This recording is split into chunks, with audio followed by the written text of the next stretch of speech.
Aquí me dicen, ambos son delitos, pero tienen diferentes penalidades. Básicamente, el estupro es la relación carnal entre un mayor de 16 años con un menor que tenga una edad que oscila entre 13 y 16 años, siempre y cuando este niño tenga inexperiencia sexual. En el caso de la pedofilia, especifico que la pedofilia es un concepto amplio. En realidad, es cualquier tipo de abuso sobre un menor. El delito es violación por un lado, cuando tienen menos de la edad ya mencionadas, y estupro por otro, pero ambos podrían consignarse como pedofilia.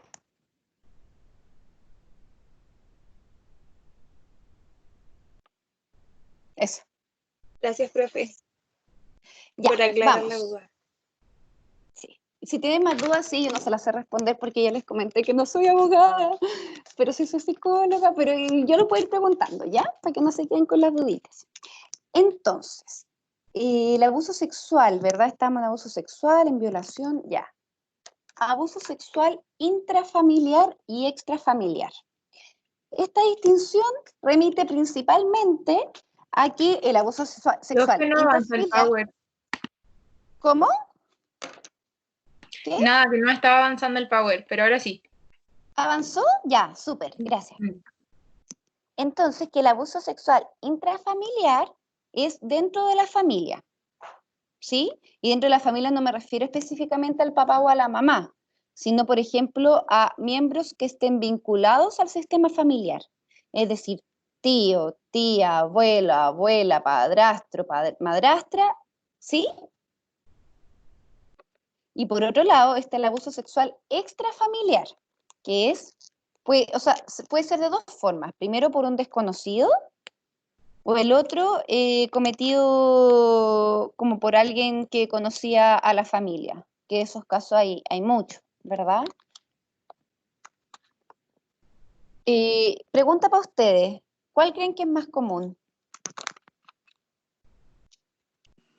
El intrafamiliar. El intrafamiliar. ¿Y cómo saben? Sí, efectivamente, ¿cómo lo saben?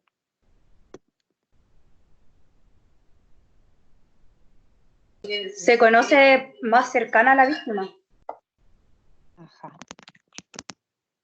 Ya es una La variable. víctima pasa más tiempo con la familia que con otras personas, entonces, como su pregunta es como más probable con la familia, creo. Mm. Es heavy porque ahí aparece una temática que genera harto desagrado, que es el incesto. ¿Mm? ¿Se me escucha, profe? Sí. Que también bueno, soy Álvaro. Ay, ya. En el Hola. abuso intrafamiliar también pasa que no se sabe mucho a veces porque la gente prefiere guardárselo y no, como para, por decir así, como para no afectar a toda la familia y para no separarlo. Perfecto. Álvaro, ¿cómo se llama eso? No lo sé. Sí, yo sé que lo deben, o sea, y si no lo saben, traten de intuirlo. ¿Cómo se llamaría este fenómeno que habla Álvaro? Que o sea, ¿Encubrimiento? eso pasa. ¿Cómo? ¿Encubrimiento? Va por ahí, por el encubrimiento. De hecho, es una palabra más simple en verdad. Pero uno lo trabaja psicoterapéuticamente. Se llama el secreto. ¿Sí? Cuando hay abuso intrafamiliar, opera lo que se llama el secreto. Y el secreto lo que hace, como nos comentaba el Álvaro, es que este tema no se hable. Y no solamente que no se hable, sino que siga el hecho de que opera el secreto, hace que perpetúe la posibilidad de que siga ocurriendo el abuso. ¿Mm? Es el poder del secreto, ¿sí? Y vinculado al secreto, por otro lado, está el pacto. Y el pacto es lo no dicho. Es lo que el agresor no le dice a la víctima, pero le transmite. Y que en muchos de los casos es, si tú hablas, tú vas a ser la culpable de que esta familia se derrumbe. ¿Mm?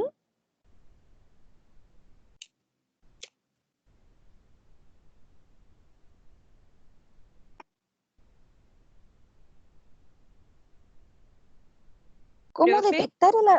Sí, cuénteme. ¿a usted le ha tocado algún caso así? Uf, mucho, mucho, mucho, mucho. Sí. Terrible. Mm.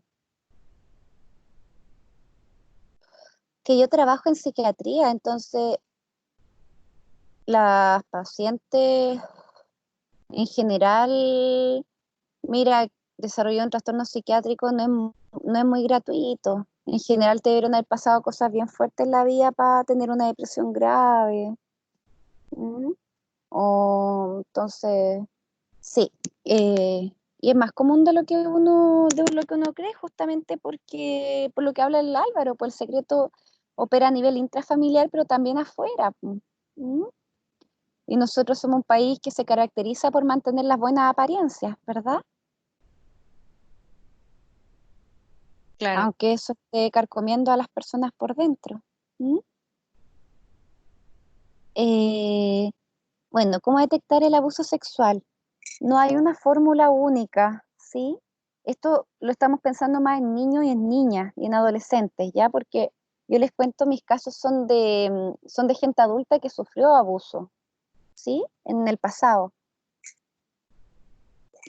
Pero hay algunos signos que nos pueden hacer sospechar que le está pasando esto ahora al niño, a la niña, al adolescente.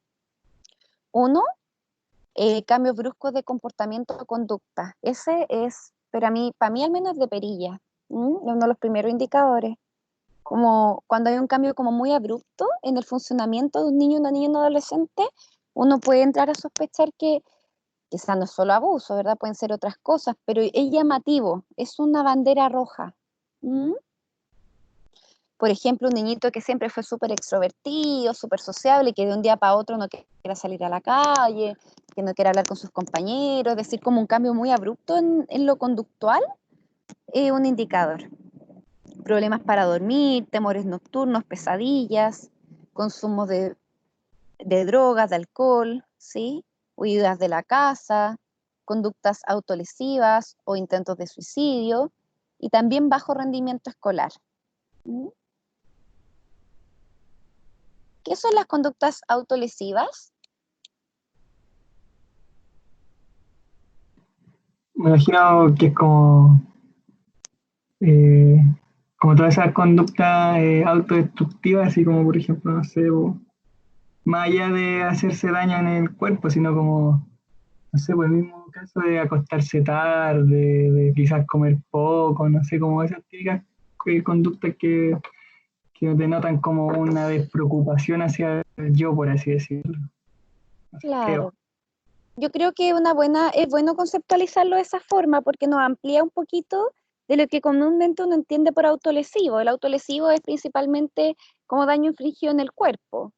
Cortes, es importante que ustedes evalúen los cortes en sentido de superficialidad versus profundidad del corte, si necesita curaciones o no, ¿sí? Si bien es muy raro que alguien se muera por cortes, no dejan de ser llamativos, ¿sí? Por ejemplo, ¿dónde se propicia el corte? No es lo mismo cortarte los brazos y taparlo, que nadie los vea, versus que te cortes la cara, ¿sí? Entonces es importante que al momento que ustedes evalúen el tema de las conductas autolesivas, que lo traten de, ya, ok, profundidad, frecuencia, en qué parte del cuerpo, ¿sí? Se produce un miedo a estar solo, puede haber miedo a los hombres o a algún miembro de la familia en particular, puede venir acompañado de sintomatología depresiva, de sintomatología ansiosa, de la habilidad emocional, ¿verdad? Llanto frecuente, miedo generalizado, hay sensación de culpa y vergüenza. Pueden haber comportamientos agresivos o sexualizados, ¿sí? Como un niño o una niña que empieza como con conductas hipersexualizadas, por ejemplo, que se masturbe en la sala de clases, ¿verdad? Yo no estoy hablando una vez, estoy hablando de algo que lo haga como casi compulsivamente, ¿sí?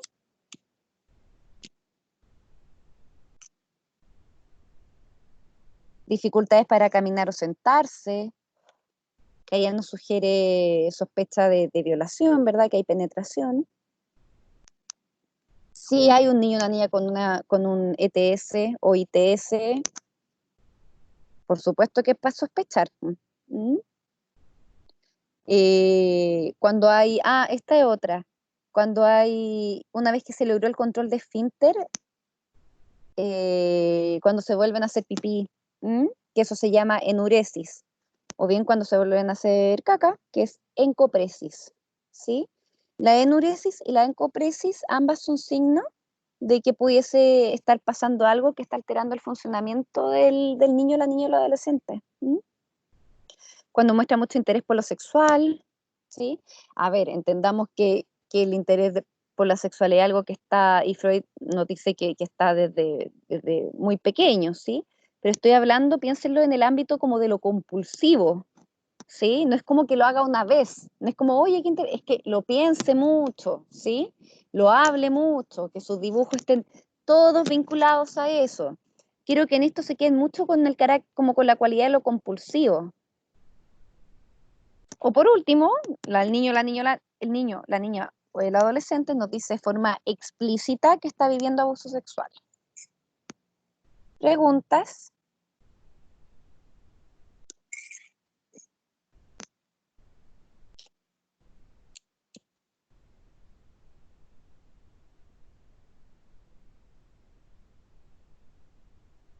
¿No? Principales factores de riesgo del abuso sexual: ser de sexo femenino, existencia de agresión física entre los padres, el nivel socioeconómico también impacta.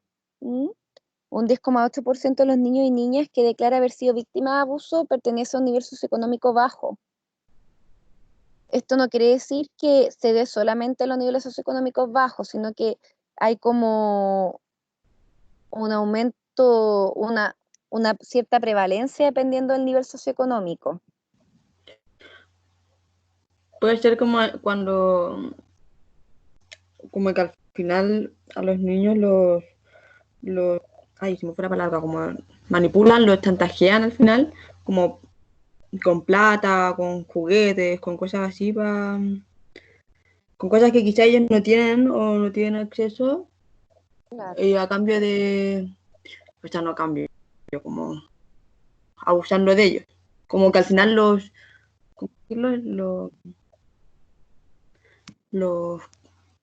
sé cómo explicarlo, si me fuera palabra, los confunden, no.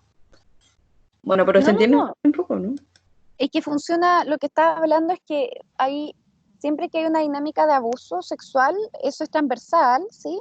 Hay como una suerte de negocio, de negociación, ¿sí? El adulto brinda algo y el niño brinda el cuerpo, ¿sí? Claro. Es perverso, es una dinámica muy perversa, ¿m?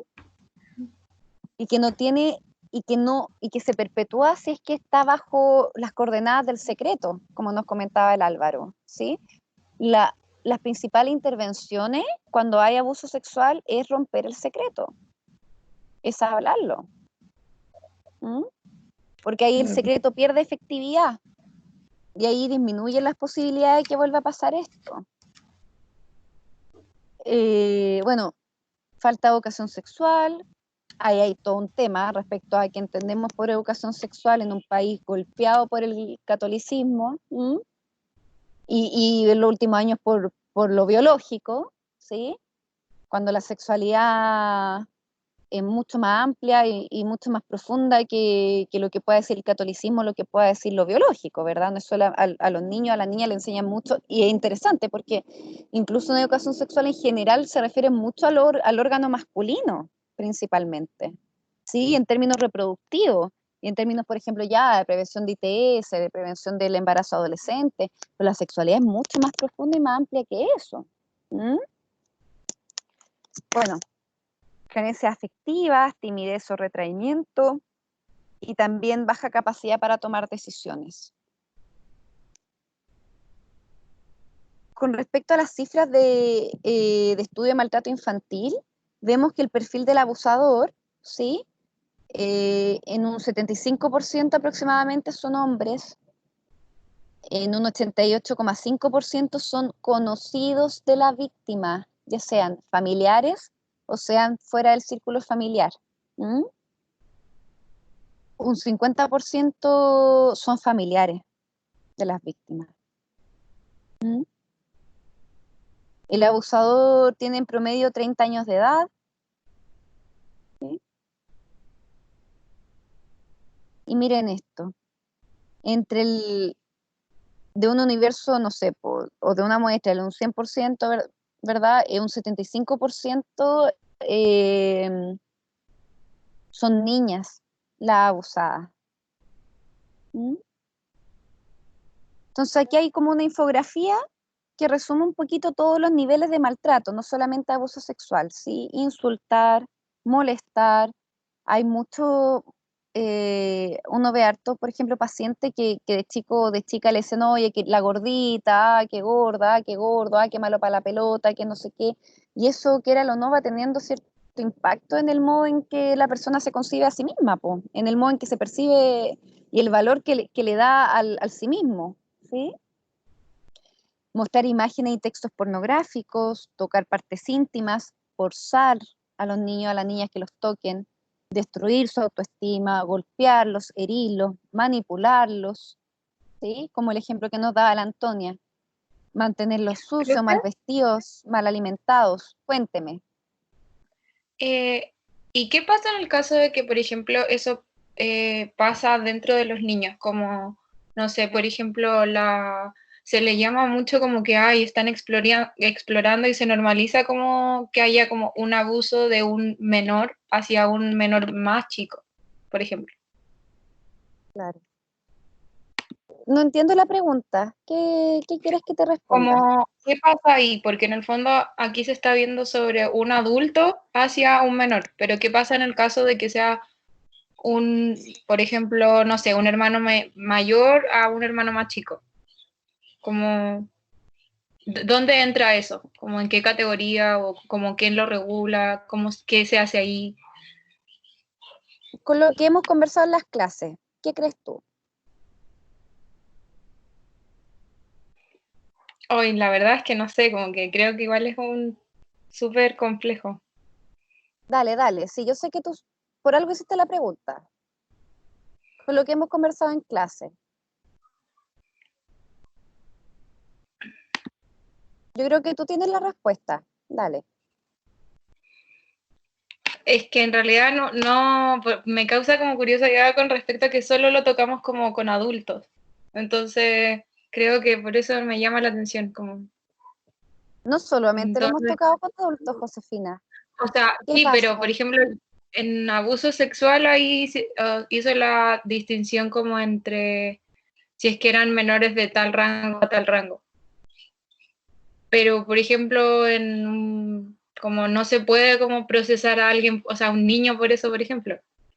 O yo creo que puede ser mucho más complejo, ¿no? Mira, lo que pasa ahí, Josefina, ¿ves que tú más o menos tenías la respuesta? Sí, porque no hemos hablado solamente del mundo adulto hacia los niños. ¿Mm?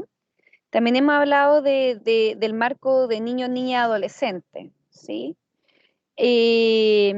La idea de la Convención de Derechos de Niño y Niña Adolescente es que el niño o la niña o el adolescente que cometa una agresión sexual esté lo menos ligado al sistema penal,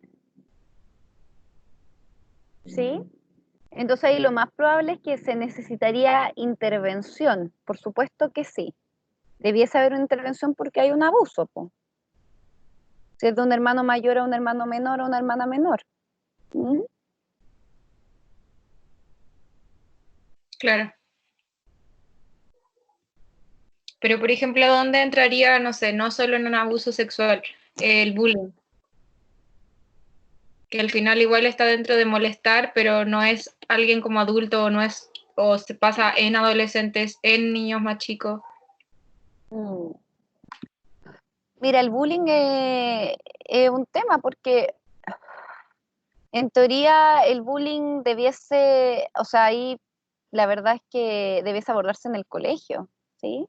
Particularmente con las características que hay del bullying en las últimas décadas, ¿verdad? Con el internet, con las redes sociales, donde ya no es que el niño le molesta al otro en la sala de clase, ¿sí? Me acuerdo que la semana pasada, no sé si fue con usted o con la otra clase que hablábamos del caso de la Katy Winter, ¿verdad? que ese fue como un bullying cibernético. Ahí debiesen todos los colegios tener protocolos de bullying, protocolos de abuso sexual, protocolos de intento y prevención del suicidio, ¿sí? Entonces ahí depende mucho del protocolo que maneje el colegio. Profesor, Dígame. es que tengo una consulta sobre los abusos sexuales. O sea, ¿Ya?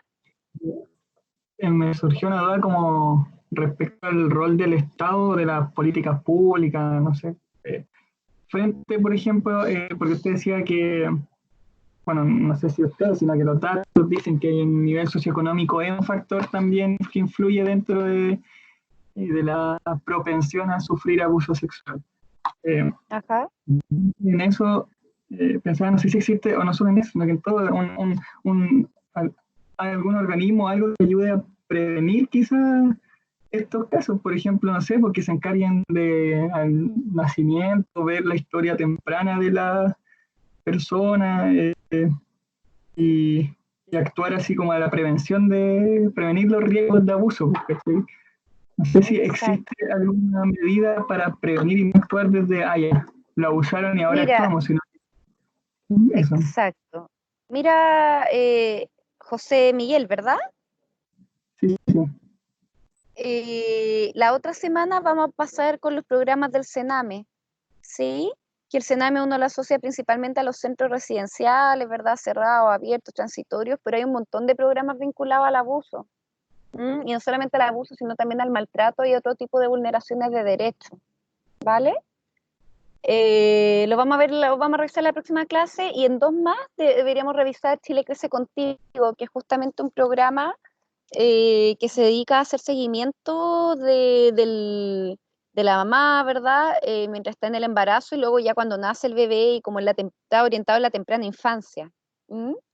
Donde ahí sí debería hacerse como un montón de prevención, vinculado no solamente al abuso sexual, ¿sí? Sino también al maltrato. ¿M? Gracias, profe. Entonces, negarle afecto, ignorarlos, obligarlos a hacer trabajo de adultos, golpearlos, ridiculizarlos, no atender la salud, ¿sí? Que estaría en el lado de la negligencia, desatender necesidades educativas, ¿verdad? Ahí hablamos la otra vez de cuando los niños no asisten al colegio sería una vulneración de derechos. ¿Mm?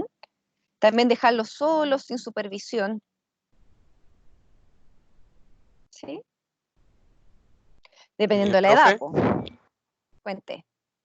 con respecto al último punto de dejarlos solos, a mí me hacía bastante ruido que, por ejemplo, en una sociedad chilena donde el sueldo mínimo es bajo, de repente pasan algunas familias que tienen que todos trabajar y tienen que dejar al niño solo porque no pueden pagar a alguien ni dejarlos con algún amigo o familiar, y entonces ese último punto como que de repente se ve forzado. Como muchos otros puntos, pues Álvaro. O sea, a veces cuando hay abuso sexual no es que hayan padres malos, por ejemplo. ¿Sí?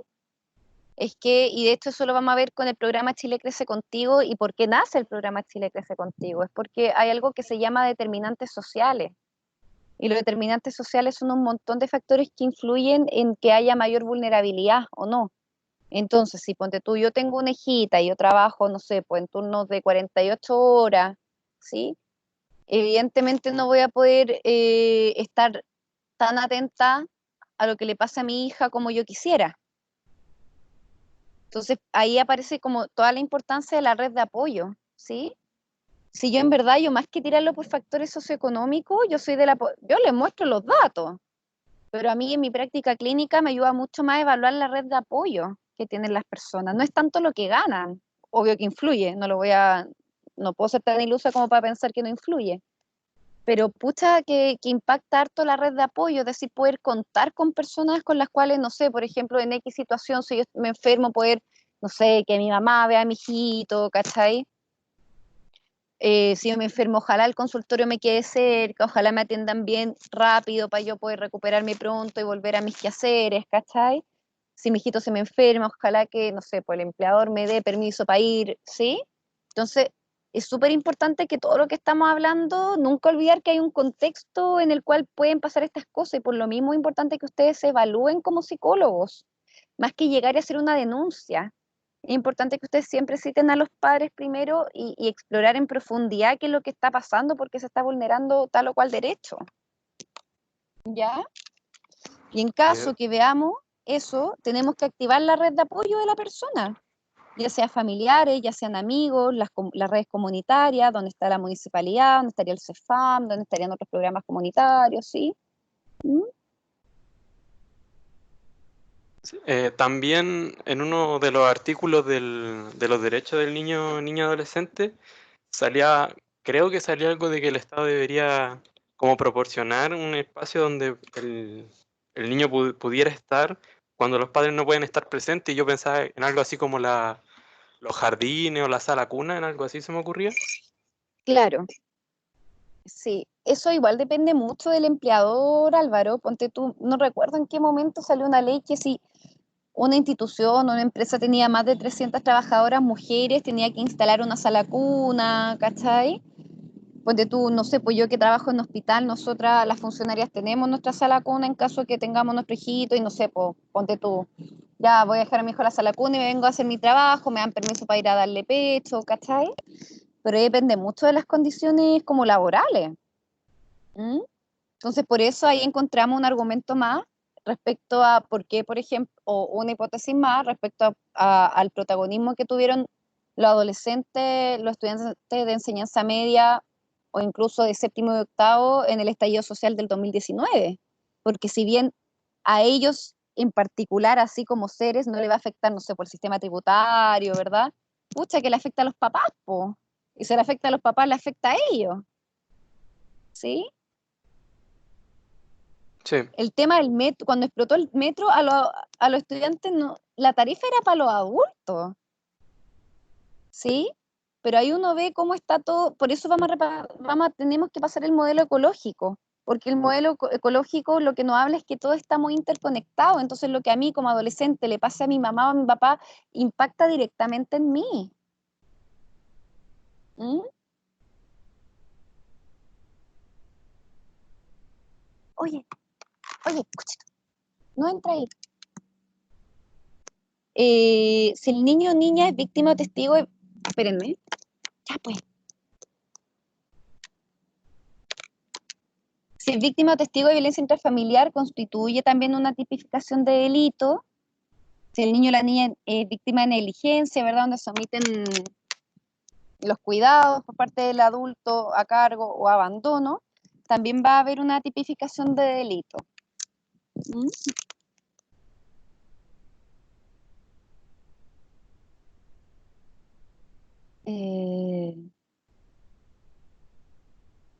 Hay algunos indicadores de maltrato físico, como por ejemplo signos del niño o niña adolescente, y también retraso general en el desarrollo,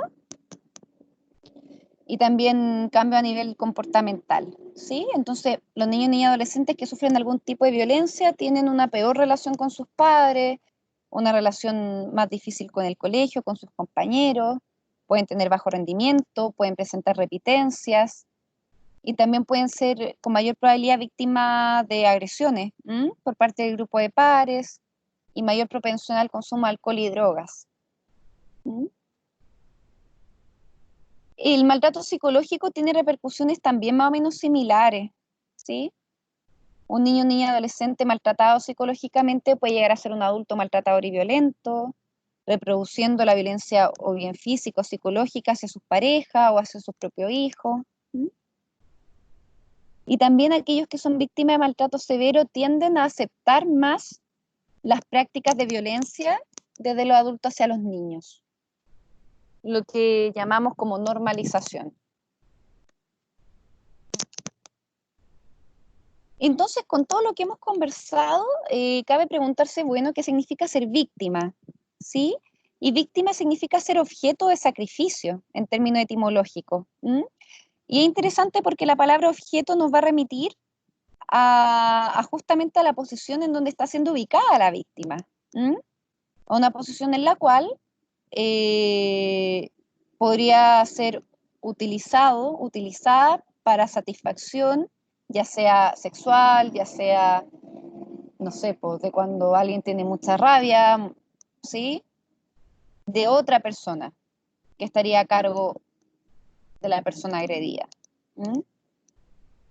Entonces, de este modo, cuando una persona está colocada en el lugar de víctima, va a estar privado de su esencia de persona única. Hay algo a nivel subjetivo muy potente que pasa, ¿sí?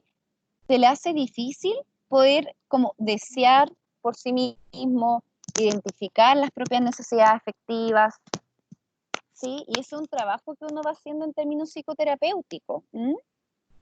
Por ejemplo, el tema de los límites, eso está muy afectado cuando una persona ha sido víctima, ya sea maltrato físico, psicológico, sexual, muy afectado. Le cuesta mucho poner límite a las personas, porque les cuesta distinguirlos entre el otro y yo, ¿sí? Porque el lugar de víctima implica que el otro y yo estábamos más o menos siendo lo mismo. Yo estaba al servicio del otro.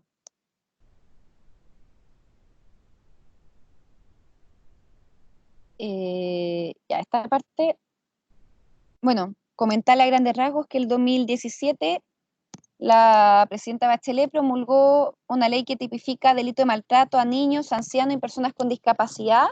Y lo interesante de esto es que, de esta ley que se promulga, es que no deja de ser solo maltrato físico y empieza a ser también se empieza a tipificar también el maltrato psicológico, ¿sí? Entonces, todas aquellas conductas que impliquen un trato degradante, humillación, menoscabo de la dignidad de las víctimas, también puede ser tipificado como delito, ¿sí?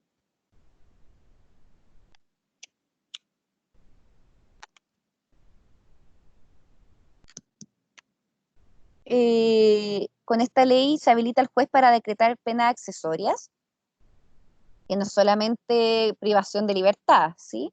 Sino la asistencia a programas de rehabilitación para maltratadores o para el consumo de sustancias, el cumplimiento de servicio comunitario, o también cuando ya es muy severo el maltrato, los jueces bien pueden prohibir acercarse a la víctima, que se traduce como una orden de alejamiento.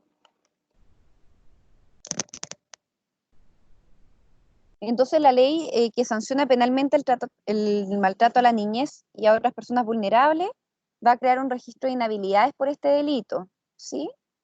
Es decir, quien quiera entablar un contrato de trabajo o servicio con otra persona va a poder saber si es que esta persona ha sido condenada por actos de violencia contra niños, niñas, adolescentes, adultos mayores o personas en situación de discapacidad. Y también por esta ley, los autores de los delitos no pueden trabajar en trabajos que impliquen cuidado hacia niños, niñas, adolescentes, personas con discapacidad o adultos mayores.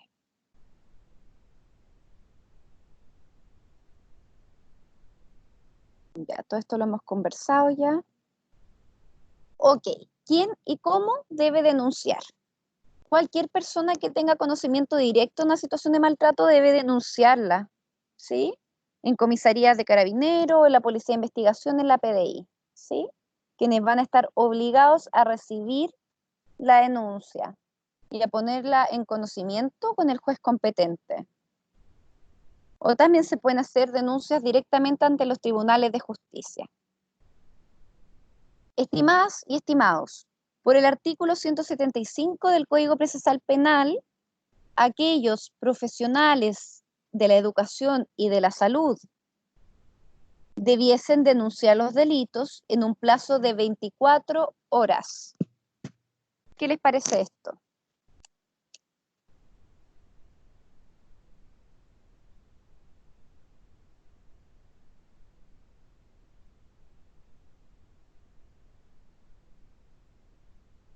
Profe, ¿Aló? ¿Qué les parece hola, ¿se esto? escucha? Sí, te escucho. Consulta, ¿y si, qué pasa si no, si se pasa de ese tiempo, pasa que legalmente quizás ya no se puede hacer una denuncia, algo así? No, no. Ah, ya. Mira, no es Se que no se pueda hacer consideran la como denuncia. cómplices, ¿o no? Se puede considerar como cómplice. Pero en verdad son tantos los casos de maltrato, abuso psicológico, que yo nunca he escuchado a alguien que por no denunciarse haya sido eh, connotado como cómplice. ¿Mm? Pero sí, pues uno debiese tener el deber de denunciar en 24 horas. Insisto, ¿qué les parece a ustedes eso?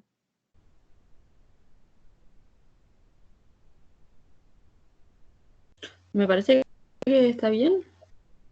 Es lo que se necesita. Y como psicólogos, ¿qué particularidades tendrá, por ejemplo, si ustedes se desempeñan en un colegio y le llega un caso de abuso sexual o de maltrato físico? ¿Qué podrían hacer antes de denunciar? Hablar con la víctima, hablar con la familia de la víctima, quizás los papás.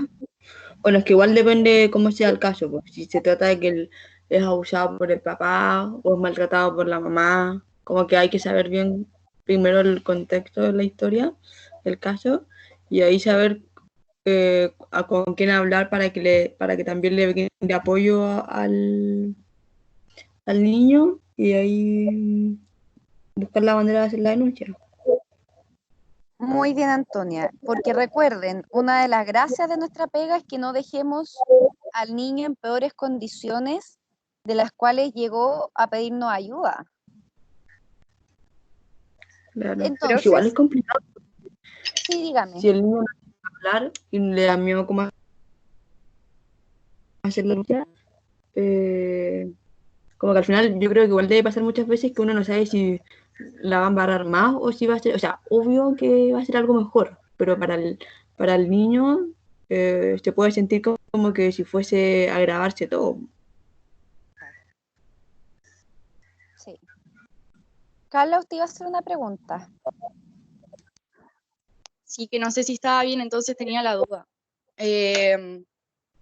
Con respecto a como saber un caso de, no sé, que llegue como un caso de de abuso sexual, de violación o algo por el estilo dentro de una institución, ya sea un colegio, por ejemplo. ¿Ya? El tema de tomar medidas también puede estar relacionado como, por ejemplo, sacarlo, no sé si sacarlo con exactitud, pero como mantenerlo alejado, mantenerla alejada a la niña de la situación, en el contexto de que, por ejemplo, no sé, la niña en algún momento va a volver a su casa, por ejemplo, y si es el papá o la mamá la que ejerce como la violencia sexual hacia el niño, onda como, claro, hacer como las medidas pertinentes como con respecto a como a denunciar, pero aparte también yo creo que el tema de sacarlos de la zona de peligro de alguna forma, ¿no? La forma de sacarlos de la... Sí, de todas maneras, eso es algo que debiésemos evaluar también. Lo primero que hay que hacer, o sea, primero la distinción que hace la Antonia entre padres y cuidadores. No siempre los cuidadores son los padres. ¿Mm? Eso es lo primero. Lo segundo, tenemos que siempre citar al adulto, ¿sí? Al adulto responsable y explorar la información y contrastarla. No contrastarla para poner en tela de juicio lo que dice el niño, sino para explorar con mayor profundidad qué es lo que piensa el cuidador sobre lo que está pasando, si es que sabía o no sabía. Hay veces que en verdad no saben y quedan impactados cuando uno les dice. Claro. Profe, una pregunta. Dígame.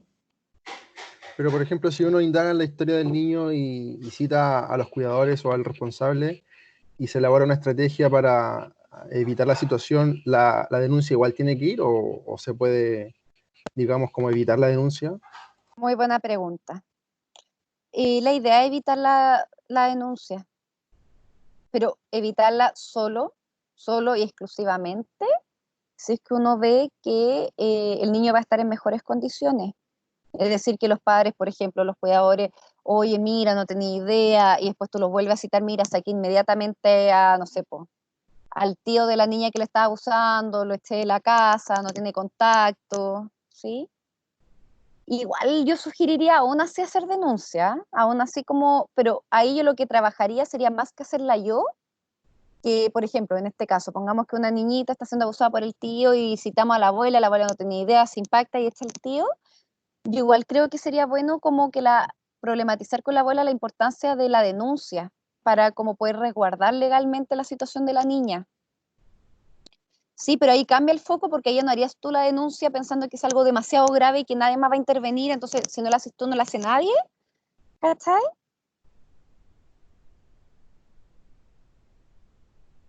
Ahí tú puedes trabajar con la abuela para que ella haga la denuncia.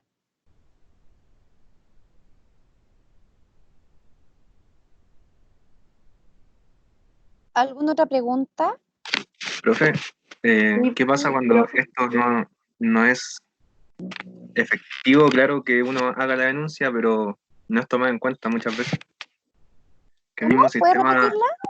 que uno, claro, llega el paciente, tiene el caso, pero uno hace la denuncia y muchas veces no es tomado en cuenta en base al sistema en el que se trabaja, por la misma negligencia de repente de las personas que trabajan ahí. Mira, yo creo que ahí depende mucho desde qué lugar institucional uno está haciendo la denuncia. No es lo mismo en la consulta particular, a que en un colegio. Como yo les comenté, los colegios deben tener protocolo, ¿cachai? Y en ese protocolo, idealmente, a mí al menos como me gustan los protocolos de maltrato, ya sea físico, psicológico, sexual, que se pueda involucrar también la directora, el director, idealmente que ellos te acompañen en la entrevista. Estoy hablando en el ideal, ¿sí? Es deber, por ejemplo, de los carabineros o de la PDI tomar registro de la denuncia y hacerlo llegar al juez del tribunal, ¿sí? Y lo que nosotros hacemos harto, ya estoy hablando de un contexto institucional más situado, ya sea en mi experiencia en colegio o acá en el hospital, es contactarnos con la OPD y derivar el caso a la OPD.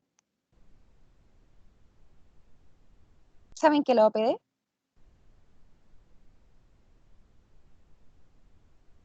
La Oficina de Protección de Derechos. Exacto. Todas las comunas deben contar con una OPD.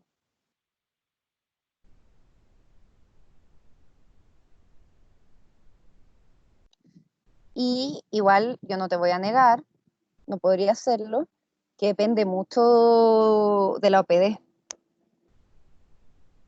que es un problema grave que tienen los programas del Sename, ¿sí? Que hay veces que la OPD te ingresa el caso al tiro y hay otras veces que se demoran meses. Yo lo decía también Entonces, puede... ¿Sí? porque claro, yo he ido así como parte de salud mental de alguna actividad y claro, han llegado casos de abuso, pues. Y uno quiere así como que, que el niño o la niña sea escuchada, pues, que se solucione la situación, pero uno tampoco como profesional no puede meterse en la vida y hacer todo para que se cumpla eso, porque también hay ciertos límites que se tienen que respetar. Entonces igual es súper frustrante. Y uno también tiene que aprender a lidiar con esa frustración, porque no siempre le vamos a mejorar la vida así como full a las personas, porque también hay más, por ejemplo, aquí mismo hay como una relación muy jerárquica. ¿Entre quiénes? Por ejemplo, cuando llega el paciente y claro, notamos que hay una situación de abuso y queremos informarla para que, obviamente que es como para mejorar la calidad de vida de la persona que llegó a pedir ayuda. Claro, pues, y como dice usted, puede que le tomen la denuncia así de una o pueden que se demoren demasiado tiempo. Y aún igual le gustaría que claro, fuera así como muy expreso el sistema. Por eso te digo, ahí depende mucho del lugar institucional donde uno trabaje, porque estoy jugando acá en el Barro Luco, nosotros tenemos abogados, no trabajan con nosotros en la unidad hospitalizados, ¿cachai? Pero hay un centro de abogados acá que es propio del complejo, y ahí nosotros, por ejemplo, las consultas que tenemos, cuando queremos presionar más, ¿cachai?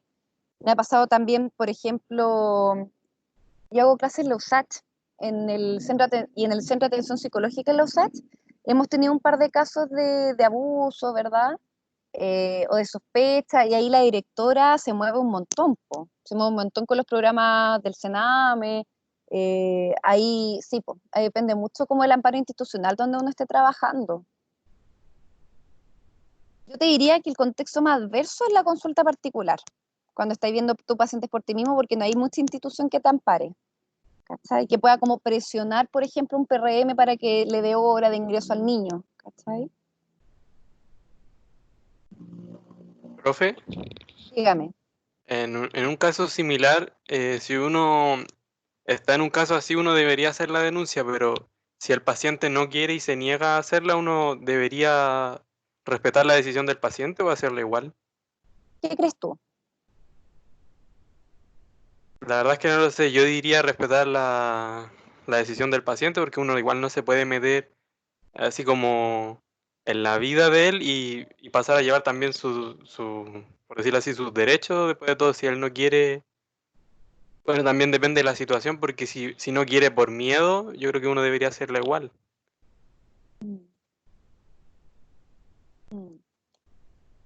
¿Qué piensa el resto? Profe, yo pienso que algunas personas pueden estar como un poco sesgadas por su familia y a veces requieren como un empujoncito para darse cuenta de que está viviendo en un problema. Y al principio puede tomárselo mal, pero si uno plantea la denuncia, después del tiempo puede darse cuenta de que fue el mejor camino, quizás, no sé. Sí, mira, lo primero para responder esta pregunta, primero hay que ver el nivel de gravedad del maltrato, el nivel de severidad del maltrato, ¿sí? Porque no es lo mismo, ponte tú una mamá que dice, pucha, le grito a mi hijo, le digo que es tonto, pero es que en verdad me siento sobrepasada, yo a esa mamá no le voy a hacer una denuncia, ¿cachai? Voy a trabajar con esa mamá, voy a tratar de gestionarle una hora en su CEFAM para que, no sé, tenga un espacio de psicoterapia para que ella pueda, no sé, o gestionar quizá otro tipo de recursos con la municipalidad, si es que está con algunos problemas, esté jugando, no sé, habitacionales, qué sé yo, ¿sí? Entonces, siempre hay que ir muy el caso a caso, por eso a mí las preguntas de ¿qué haría usted? Tiene que ser un caso súper, o sea, hay que ir muy en el caso a caso, tienes que evaluar la severidad, la gravedad del maltrato, el contexto económico, socioeconómico, ¿verdad? Los determinantes sociales, tienes que evaluar la capacidad de insight de los cuidadores. Insisto, no es lo mismo un cuidador que te dice, oye, no tenía idea, oye, yo no sabía que eso era malo porque a mí mi papá me hacía lo mismo. ¿Cachai o no? Entonces, las decisiones de denunciar o no siempre van a ser decisiones muy del caso a caso. Si vemos que una situación que es muy grave y que está exponiendo fuertemente la vida, o sea, que implica riesgo, lo más recomendable es la denuncia. Pero si en ese extremo hay un montón de matices en donde, por ejemplo, yo puedo problematizar con la señora o con el caballero la importancia, por ejemplo, que se aleje al victimario en este caso, que sería importante igual que pusiera la denuncia para proteger legalmente al niño o a la niña, ¿cachai? No voy a comparar los gritos, no sé, por una mamá que se siente desbordada con alguien que la azota la cabeza todos los días. Entonces, ahí es súper importante, por eso es importante la entrevista con los papás, poder explorar con mayor profundidad. Y esa entrevista, por favor, no se la imaginen, ustedes no van a ser detectives, sáquense eso de la cabeza. No es como, oiga, es verdad que usted, no, uno explora y explora de a poquito, ¿cachai? Uno parte, oiga, ¿sabe qué? No sé, pues usted ha visto, no sé, algún cambio importante en su hijo, en su hija. Ay, sí, mira, en verdad, en el último tiempo, oye, hay algo que te ha llamado la atención. Oye, en los momentos, pues tú, ¿cómo se porta mal tu hijo? Ay, no se hace esto. ¿Y tú qué haces cuando él hace eso? Y ahí va apareciendo solito, ¿cachai? Al menos esa es la estrategia que a mí me sirve para intervenir. Porque yo siento que si uno llega al tiro y a menos que sea una situación muy grave, cuando una situación muy grave uno llama y cita, oiga, venga, ¿sabe qué? ¿Sí? Pero cuando son casos como más leves, yo creo que la idea es partir como de lo más general a lo más específico y poder evaluar si es que no es que el niño esté siendo maltratado porque haya un maltratador, sino porque hay una persona que está, no sé, sobrepasada en su contexto y no busca o no encuentra otros mecanismos para poder lidiar con ello. Y si la persona está dispuesta a tener ayuda, ¿cachai? Ahí van Profe, cambiando los panoramas. ¿Mm? ¿y qué pasa cuando están estos maltratos que al final para los papás que lo hacen como que no lo ven como algo malo porque, no sé, a ellos los criaron así, porque, no sé, a veces es necesario pegarle la cacheta al niño para que aprenda según ellos, como... Pero igual hay papás que tienen eso tan como como no sé, a mí me crearon así como, no sé, sin correazo, como que no aprende, y al final Claro. para ellos como algo tan natural su crianza, pero uno los ve y dice como, no, como, esta no es la forma. Mm. Mm. ¿Cómo ¿Cómo se lo harían abordan esos ustedes? casos que al final como que no es que Ujú. no sé. Antonio, está súper buena la pregunta, pero yo se las devuelvo a todos ustedes. No, y voy a escoger quién, porque hay algunos que a mí me encanta que hablen, pero hay otros que están muy calladitos y yo quiero conocerlos, po. Entonces, la Danae Muñoz, ¿está por acá?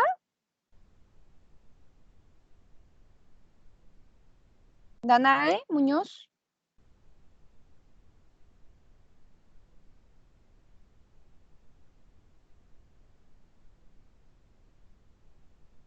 Yo voy anotando los que no contestan, así que, por favor, si no contestan o algo y tienen problemas con el audio, me escriben, ¿ya?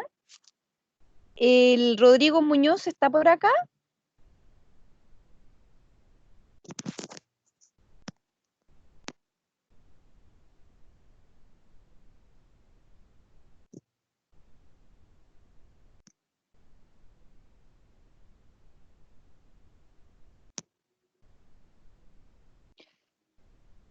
¿La Marcela Robles está? La Marci no tiene micrófono, profe. Ya. ¿El Nicolás Silva?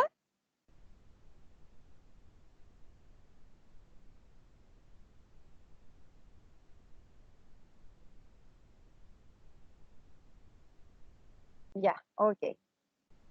Para mí igual, esto es una situación un poquito compleja, porque yo no sé si están en la clase, están tomando, no sé, ¿sí? Yo agradezco harto a los estudiantes que participan, pero me llama mucho la atención los que no, y que son la mayoría, ¿sí? Y les pido que los que no puedan participar porque tengan problemas con el audio, que me lo hagan saber por mail, porque para mí está siendo como símil de que no están muy implicados en la clase, ¿ya? Y eso también lo voy a tener que evaluar. ¿Mm? Ya, vamos a ir a un break de unos 10 minutos, nos vemos a las 4, ¿ya? Ok, Nos profe. vemos, profe. Ya. Ya, profe.